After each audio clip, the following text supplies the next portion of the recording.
as they are conversations, and we're exploring together. And one of the things that I think I've made an assumption that we have a shared reality around is that the most important thing isn't the words.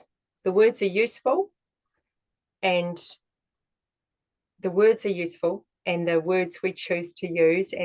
But what's more important is kind of the understanding. So the words we choose support understanding or not.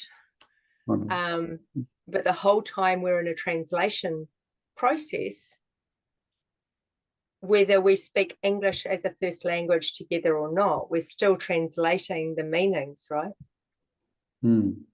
So yeah, I love that you have English as maybe a second or third language, because it brings a sort of a fresh insight into how NVC can really get fixed on words. Okay. And even when you referred a little while ago to a request, you use the word demand, because that is the French translation. It is. And so that can be quite confusing for people who are learning the pure NVC English terminology, because demand is the opposite of request. So I think that gives us a beautiful way in to having real conversations about nonviolent communication. So shall we talk about empathy? Yes, we can. So here I am with you, Ralf, and we are going to kick off our YouTube channel. And it's extraordinary. I'm just I know we're going to have a topic each time, and maybe my idea would be we give it a time frame, because then maybe we get to the point, because we can talk about things for a while, and I thought maybe we can just have a 15-minute conversation. Yeah. So how about we do that? Yeah. So the conversation today is about empathy, and what the heck is that anyway? Okay. So maybe you'd like to share what it is for you, how empathy lives in you, what it means to you. Empathy for me is it's a place of peace, of connection, of purpose, of sense. Yeah, there's quite a lot of deep needs connected to it, and it's a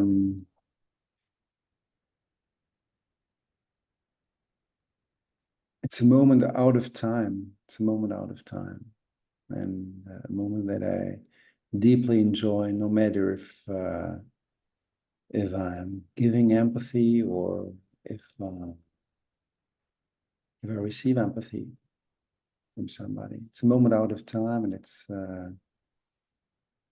it doesn't put things to zero, but it's some kind of a reset button, a humanizing reset button. It brings you back to humanity and to human values. That's what it is for me. I'm just going to write some notes down too as you talk, so I can remember your words, because your exact words really matter to me.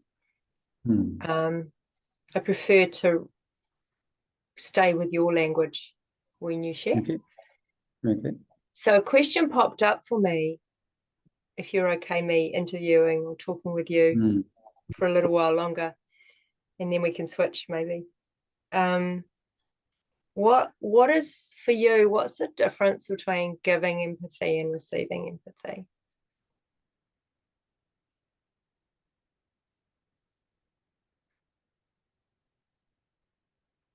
Receiving empathy is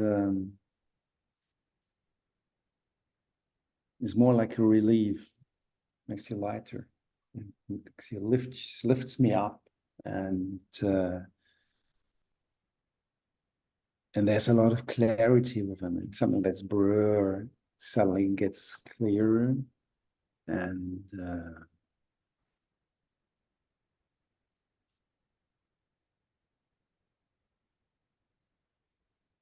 yeah, there's something physical to it when I receive empathy and I can really be heard, maybe even understood.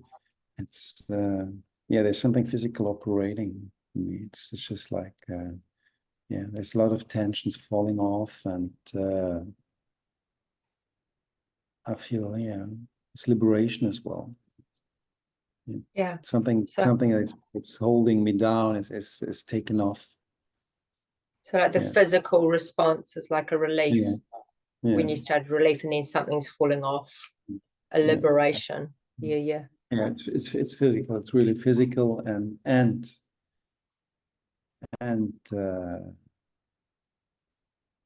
yeah, it's physical. Basically, it's physical. And giving. And giving empathy is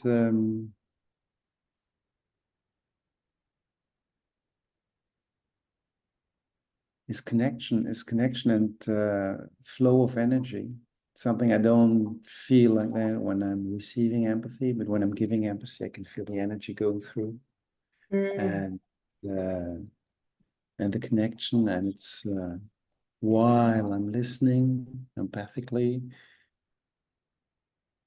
I feel energized, I feel connected to the people, and then and afterwards, usually I just fall into a pit of fatigue, tiredness, and energy. So Yeah, so it can be so quite tiring. yeah, Yeah, I think that this is a really interesting thing, because when I love the way you went, okay, so when I'm giving, you can feel that kind of relational, within that infinity symbol, there's that relational point of connection. And then, you can sort of in that moment with the other, and then, but afterwards, there's a sort of like a sinking, tired. Yeah. And I'm curious about that because,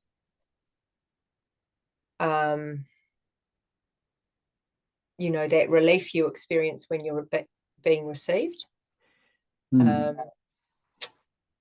It would be really interesting, and as a practice, to what would it be like to be relieved when I'm also offering empathy. And that question of whether there is actually a separation between giving and receiving empathy, whether there can be a place where it is just empathy, and somehow I'm listening inwards, I'm listening outwards, and it's not draining. So I'm really interested about that. Okay. Yeah, because I guess I want to just sort of speak to maybe my perspective on what empathy is. I would love to learn how you live in empathy. It's really changed. Mm. It's really changed from doing anything. And it's more of the quality. And I don't really use the word anymore much. Only when I need to use the word because it's the best way to be understood. I'm more interested in the word compassion, because compassion is like a joining of passion. So it's your passion, my passion, and together we're in this sort of exploration of what really matters. Because when I started NVC and practicing as a trainer, I was so tired afterwards. Like I was drained. I remember saying that a lot. I'm just stuffed and drained. And I got really curious about, well, is that life-serving? Because I was thinking about Marshall talking about life-serving nature of nonviolent communication and how it can be reciprocal when we're in this kind of exchange of compassion and empathy. I don't really like that. I don't really like sort of feeling so exhausted. And I realized what I was doing was more focusing on the other, which is important in a relational, in the kind of empathic, if I'm, oh, Ralf, you've asked me for some empathy or some compassion, and I'm listening for you, and I want to center you, I want to make this your space and time and check in. Have I really got that capacity? Yes, I've got that capacity. But what about the moment where I hit a place inside myself and I'm either gone into my own story, or I notice there's a lot of words that I'm struggling inside the story and losing the thread. And I guess in those moments, I'm a little bit fiercer about interrupting to stay connected. So I recognize that if I don't bring myself into the relationship, stay in the relationship, the empathic relationship, then I am doing empathy. And then I get tired and I drain. So those little interrupters have become quite important to me. Like, oh, I'm losing the thread. I'm hearing your words and I've drifted off, or I'm losing the thread and I need to kind of just check I'm with you. Can I just offer a few needs back to you so I can feel you again and we're back in relationship? So yeah, I don't like that drained thing. So I'm curious about what's coming up inside you as you hear me. I mean, we're talking about something, right? But it's happening between us now. I don't feel it like a drain. For me, it's natural cycle. After you've worked, you're getting tired, you sleep, you get rest, you eat, you're back on your feet, you work or whatever you do, and you get tired, you eat and you sleep, and it's like a cycle for me. So it's just then they're so close together. So when it ends afterwards, up, it's the cycle. It's the tides are changing. Okay, so I'm hearing you a bit differently now. So you're talking about when you said the word sinking, you're more like maybe just a moment to pause, to rest, to kind of come back to your center, to find, that's it. So Yeah, rather than it being draining and exhausting, it's actually a natural cycle. Yeah. So we're giving, and that kind of, in the same way the sea comes in and out with the tide. Sometimes we come in, sometimes we come out, and and what do you think about the word compassion or the word empathy? It was a word that was, I didn't get access to that word for quite a while, because I noticed how much I'm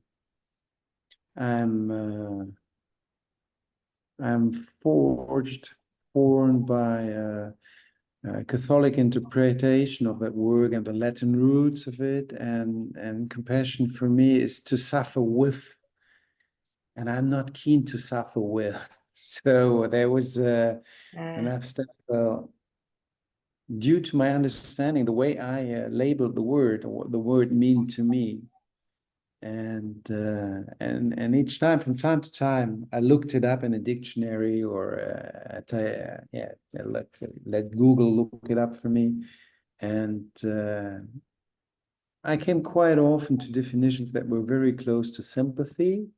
So when you're doing NVC, that's quite a dangerous field. So do I want to go into danger field and find out what the difference is? Do I want to be getting closer to sympathy, and there was a lot of thinking like that going on, and I so wasn't can feeling it get closer. Yeah. I want to check that I'm with you, because this is really resonating, but I'm not sure I'm resonating with how I've understood, whether I've understood you or just my own interpretation. So when you went into the roots of compassion, that word, it's connected to sort of like suffering and suffering with, and more of the Catholicism type of, and connecting it with sympathy. And I wrote down, just before you said sympathy, I wrote down sympathy, because it's amazing what a word can do. Our own experience, our own, like for you, the connections you make with that word. So because of that, are you more interested in using the word empathy?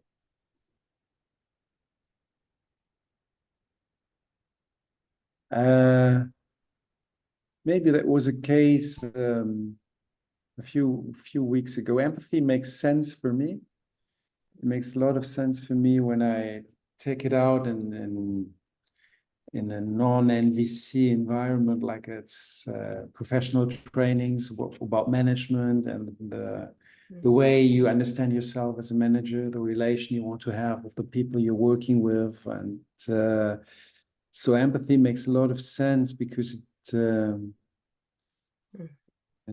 cards, would you say that in cards, it embodies for me a shift in professional relations. And that's important for me, that shift, and empathy, the word is the word really resonates and works for you. Resonates a lot. It's beautiful, because for me, I've sort of got a bit more of a resistance, because I see it's been used in ways that I don't enjoy, or it's become kind of one of those trendy words like trauma or empathy. It's become a kind of quite hip and trendy. So I really want to be mindful when I use that word.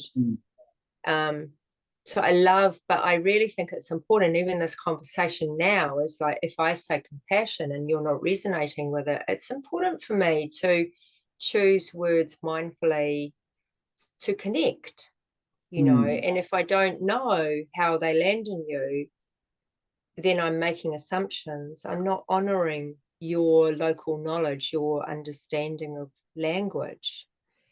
So I have extended our time just to 5 minutes, because this is so interesting. But I am interested, because we've talked about empathy. What is it for you that gets in the way of maybe being in the flow of empathy? What are the things that interrupt it for you? Like maybe I'm not sure if I get it. It's maybe if still you linked to empathy. so maybe if if I say, hey Ralph, I would really love some empathy, could you give me some empathy? What would sort of get in the way or be a barrier for you being able to do that for me or with me? I would say it's the classical limits that you can have in every NVC training when you talk about empathy. It's am I really available, or am I so much taken by another subject that I can't really be present for you at that moment? Is there enough time? So how much time would empathy take? Would it take 10 minutes or an hour or two? Or so will I be available for the time span you were looking for? Do I have am I keen? Am I keen to giving empathy? So that's more the feeling side of it. And there might be topics which are more difficult to listen to than others. So that's a minor stuff, but that might be a reason for saying, oh, maybe look for somebody else, because I wouldn't be able to be present the whole time. That would be too much for me. Maybe whether it's a topic that's a shared reality of sort of a difficult topic, or whether it's a relational, whether it's too close and we're right into the conflict and having Yeah. that external. Yeah, I'm really resonating with what you're saying. I think I love the word capacity. Do I have checking in? Do I have the capacity? Because we were talking at the very beginning when I said what's empathy, and you shared how your body responds, and you mentioned the word presence. For me, they sort of go hand in hand, don't they? Like presence and empathy are just so linked together. Like I can't be in empathy or an empathic relationship with myself or another if I'm not present. And then what does that even mean? It's like, it's so interesting talking about these qualities as if they're things, right? Mm. I mean, when we first met, we had an exchange, and you said to me, I never felt such presence. We had a presence. How do we even explain what that is to somebody? What was it that I did that made you have a sense that I was being present with you?